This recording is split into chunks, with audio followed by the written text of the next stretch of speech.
For this question, we're looking for how many valence electrons do the nitrogen and oxygens have on here normally, and then how many are shown in this structure. So if we're looking at normally, the valence electrons for oxygen are going to be 6 electrons. Nitrogen, 5 electrons, and oxygen, this one's 6.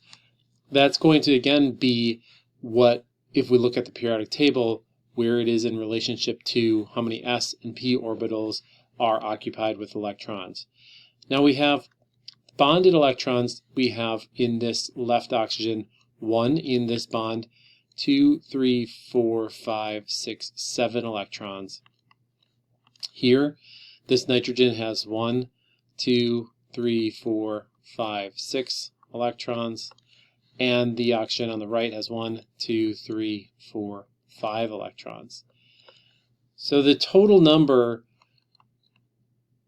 of what normally valence electrons we'd have, the 6 plus 5 plus 6 is 17 electrons, and then we have the 7, 6, and 5, which are going to be 18 electrons. This means that if we look at formal charge description, when we take the valence electrons and subtract the number of bonded electrons, or kind of look at that difference, so we have 6 electrons, 7 electrons, that's going to be 1 more electron. That's going to give us a -1 charge.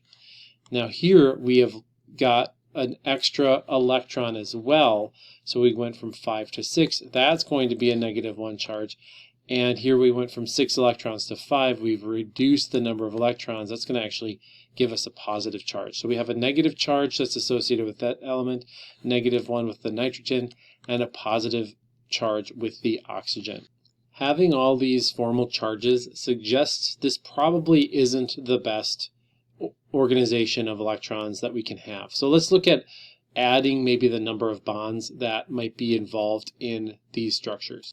So if we put these together and provide the same number of electrons as we would normally have in a valence shell. So this oxygen, we have 1, 2, 3, 4, 5, 6. This nitrogen, we have 1, 2, 3, 4, 5. Again, 5 valence electrons. And with this oxygen here, we'd have 1, 2, 3, 4, 5, 6. So all of the elements have the normal number of starting point valence electrons. Now let's look and see how we can create double bonds to maybe match up some of these unpaired electrons. So one option would be to look at adding these two electrons together to form a double bond between the oxygen and the nitrogen. And that's this structure here. And so now we've matched more of these up, and we have this top oxygen has 2, 4, 6, 8. It's got an octet. The nitrogen has 2, 4, 6, 8. The bottom oxygen has 2, 4, 6, 7. Oh, so this doesn't have a full octet. Now let's look at the formal charge of this element, and to do that we have to look first at the valence electrons. First we're going to look at the valence electrons for this top oxygen, and that starts with 6. Bonded electrons, we have 2, 4, 5, and 6. So the formal charge is a 0 for this top oxygen. So that's good.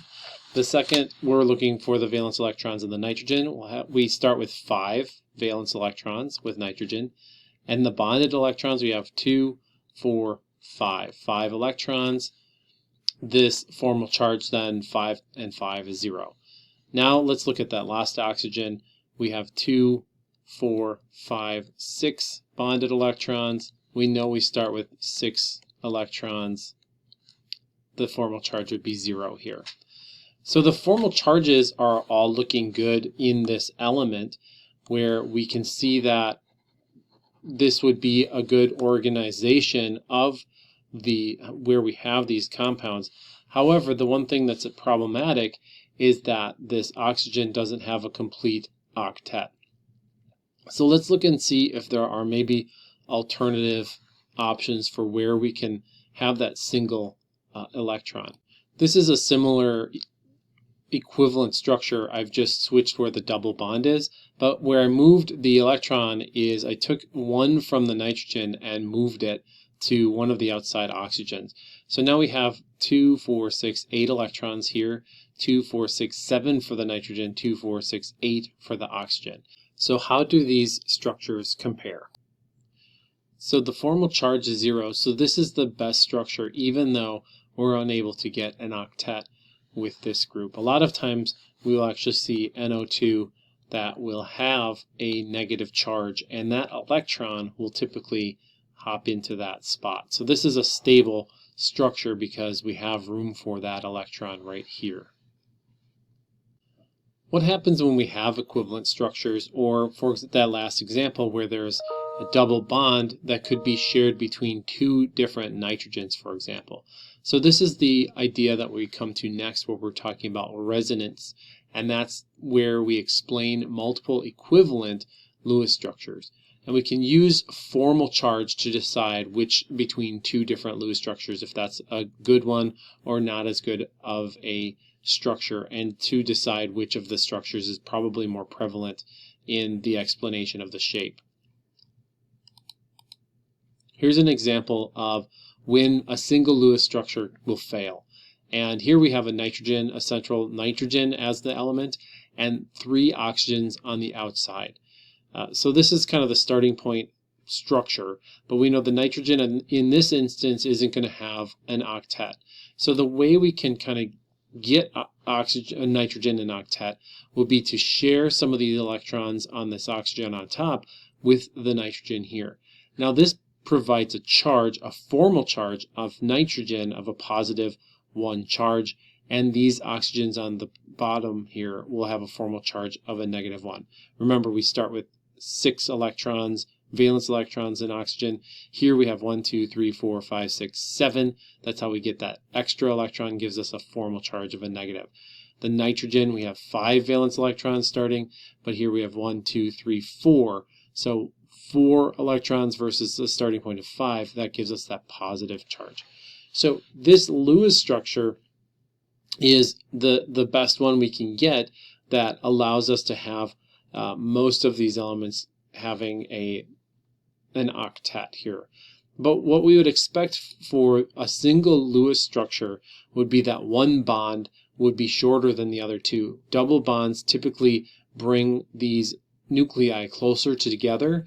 However, what we actually see if you look at the table, if we're looking at tables that look at different bond lengths, triple bonds are shortest, double are intermediate, and single bonds will be the longest. But what we actually see experimentally is that all 3 of these nitrogen to oxygen bonds are the same exact length.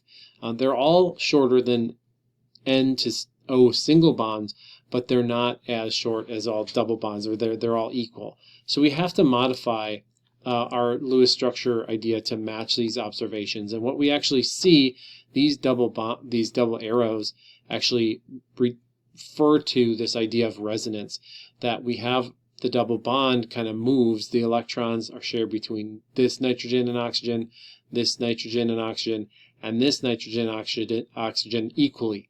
So it's actually the average of all possible Lewis structures, and that's what this resonance idea is talking about. The electrons are actually floating around this whole entire molecule evenly, and it's not just this or this or this, but it's all 3 of these structures combined. Lewis structures are assuming that electrons are localized between 2 different atoms, where resonance structures recognize that these electrons are delocalized throughout at least 3 different elements. And in this case, we have 4 different atoms where we would find electrons throughout this whole system. So it's a way to depict that, and sometimes you'll see these dotted lines showing you the difference where these things are. Sometimes you will see those double-sided arrows that are kind of showing you the different forms of where the electrons are within the Lewis structure. Next, I'd like you to look at trying with carbon trioxide with a -2 charge. So here we have carbon with 4 valence electrons, oxygen has 6 valence electrons. Work on trying to put this together and post your image in our Blackboard space or bring to class. For this, I'd like you to draw out all of the possible resonance structures in Lewis form.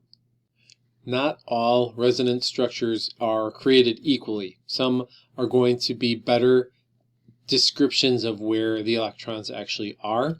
And first, one of the rules, how do we determine which ones are better? If octets are satisfied, if all of the octets are satisfied, that's going to be the best structure that you can have. Second, all atoms will have as many bonds as possible. Third, the formal charge would be less than 1 or equal to 1 or less than. So you generally aren't going to have a formal charge on an atom to be +2 or +3. If you do have an element that's a +2 or +3 charge, usually those are distributed amongst other atoms within that molecule. And finally, any negative charges would be on the more electronegative element, which should make sense, right? Negative charges are from electrons. More electronegative an atom is, it wants those electrons on it. So if you're more electronegative, it should make sense that you would have the negative charge on that atom rather than an atom that's less electronegatively charged, which wouldn't necessarily want more electrons. Here is an example where we might have some various different types of resonance structures. I'm going to have carbon as the central atom here because it is the least electronegative, and then I'm going to attach nitrogen on both sides of that. Here I've added some of the lone pair of electrons to the element. If we have total of 4 + 5 + 6, that would be 15 valence electrons, but there's a minus charge, so it would be 16. And if I have 4 electrons in bonds already, that means I have 2, 4, 6, 8, 10, 12 to put on the outside, not in bonds. So this is my starting point, and we can generate a few different options for putting some of these electrons into bonds or leaving them on the outside as lone pairs of electrons. So these are 3 different versions that we can get. Now let's look a little more closely at these 3 different versions to evaluate which of these is the best setup for the Lewis structure. If we look at the formal charge in this nitrogen, we have 5 valence electrons, we have 2 lone pair here, we have 3 electrons in the bonds, so the formal charge is 0 for this nitrogen. And I've kind of walked through all of these. For the carbon, we have 4 valence electrons. For the oxygen, we have 6. We have the no lone pair of electrons in carbon. We have 4 electrons in bonds, no formal charge. So here the formal charge with this oxygen is a -1. We start with 6 valence electrons. We have 6 lone pair electrons. We also have an electron in this bond. So if we take 6 minus 1 minus 6 minus 1, we get a -1 charge. This is the -1. And I've done the same thing through this middle element and the bottom element. Here we have the -1 on the nitrogen, no formal charge on the other 2 elements, and the bottom one we have a -2 charge and a +1 on the oxygen. So this is the best option because oxygen is more electronegative, so it's going to be most likely to have that negative charge associated with it, versus nitrogen, which is less electronegative than oxygen. This one on the bottom, -2 charge, that's really bad, and a positive charge on the most electronegative element, that's not going to happen. So just this formal charge evaluation allows us to determine the best structure and the most likely to contribute to what we actually would see experimentally. Another example of resonance structure is shown here in this benzene ring. And one thing you might not be as familiar with, these benzene rings, these are actually carbons on the corners. It's just a simplified version of a Lewis structure. And each of these, oops, I'm sorry, we actually only have for benzene, we only have enough space for each of these carbons to have 1 hydrogen bond, right? So we have 2, 4, 6, 8 electrons if we just draw 1 hydrogen on each corner. And this structure is going to kind of be equivalent. You can see the resonance lines here. These carbons are going to share a double bond, but these carbons also share a double bond. So it's sometimes drawn as kind of looks like a hex nut, for example, where we see that there's a sharing of these double bonds throughout all of the carbons. So the electron actually flows around this whole entire shape, and it provides extra stability, and it is a commonly seen thing here in the lab space where this is often used in organic chemistry. Here's a learning check question I'd like you to answer, and bring your answer to class or post on Blackboard, and we'll kind of go over this and see if you can correctly answer this question. Next, I'd like you to work through the formal charge for each of the atoms in the structure below. Bring this answer to class or post in our Blackboard space.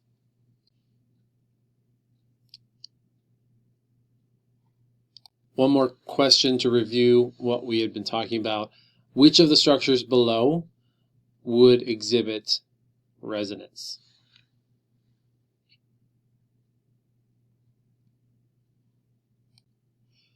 What we are going to do now is we're going to look at some of the ways that makes drawing Lewis structures a little bit more easy.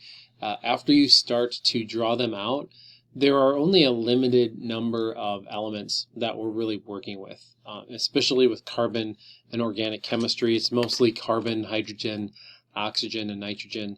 Throw in some phosphorus and some other elements in there, halogens sometimes, but these are the primary compounds. And what you'll start to notice is there are certain shapes and organizations of elements that you kind of continue to see pop up over and over again. And we call these functional groups because they'll have different functions and they'll have different properties in our environment. And this is kind of an introduction to some of those functional groups. So carbon-containing compounds, we have a lot of variety, and mostly due to multiple ways that carbon can form bonds, and these again are functional groups that we'll cover. First, we have the simple alkanes, and these are things you may have heard of: methane, ethane, propane. They're basically named based on how many carbon groups there are associated with them, and the hydrogens just fill in so that we have octets of electrons around the carbon. So these are only single bond. Some isomers have the same molecular formula, but they'll have different properties and they're organized differently.